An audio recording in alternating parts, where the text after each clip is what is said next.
President Donald Trump's Environmental Protection Agency is proposing rolling back Obama-era regulations on greenhouse gas emissions.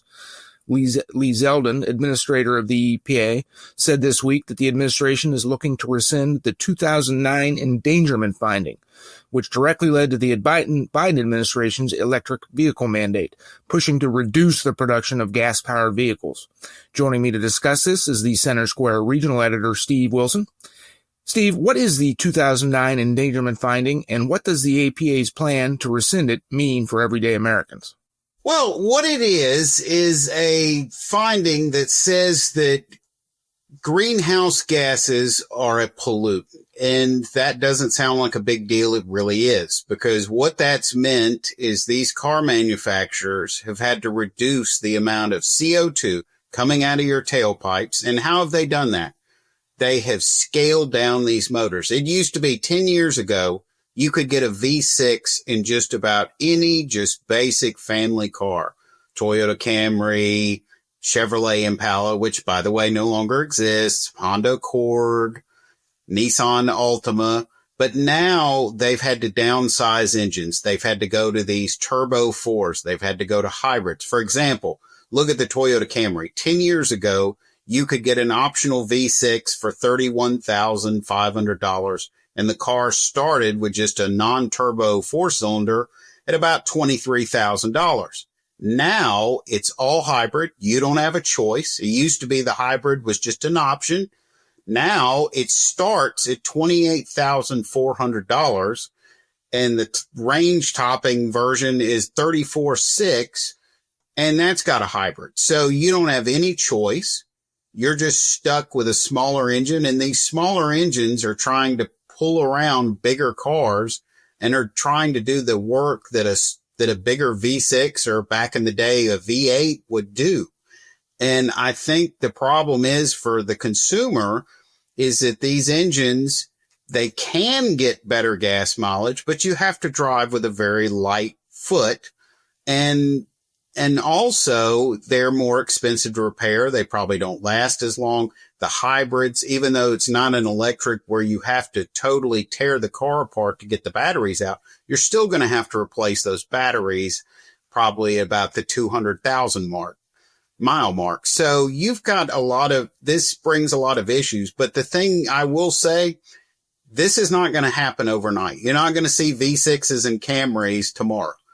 The auto industry, it takes years for them to work on these cars, and it's going to take several years for this to filter down. My guess is they're going to wait and see what happens with the next presidential election before they start making product decisions from an engineering standpoint. So no immediate impact on consumers, but there could be a longer term impact, as you say, depending on what happens with the next presidential election.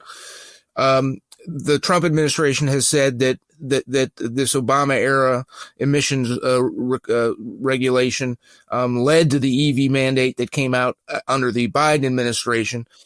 Although American consumers have shown less and less proclivity to buy EVs, yes, there was a run on electric vehicle purchases early on, but after that initial run, electric vehicle sales have slowed somewhat. Does this impact that at all, you think? I think with electric vehicles, consumers are finding that there's a lot of inconvenience. There's that range anxiety, which you look at even the best electric vehicle, they say they have a 300-mile range. Well, that's with a lot of caveats. If it's very hot outside, like I live in coastal Mississippi, it's hotter than the surface of the sun. The car actually has to keep the cooling on and use battery power to keep the batteries within the correct temperature range. So that's an issue. So that cuts your range. If it's very cold, that cuts your range. And then it's finding a charging station. I mean, it takes, 5 minutes to fill up a big truck with a big gas tank, whereas with an electric car, the best case scenario at a fast charger is maybe 30 minutes and maybe an 80% charge. And if you look at the instruction manuals of some of these electric cars, it actually says not to do this too often because it can damage the battery. And then you have the issue of infrastructure. There has been a push to build more electric charging stations or whatever. But when you get into, like middle America, the Midwest and further out west where you've got these vast open spaces, that infrastructure doesn't really exist. Not to the point where there's enough charging stations. So that's another issue.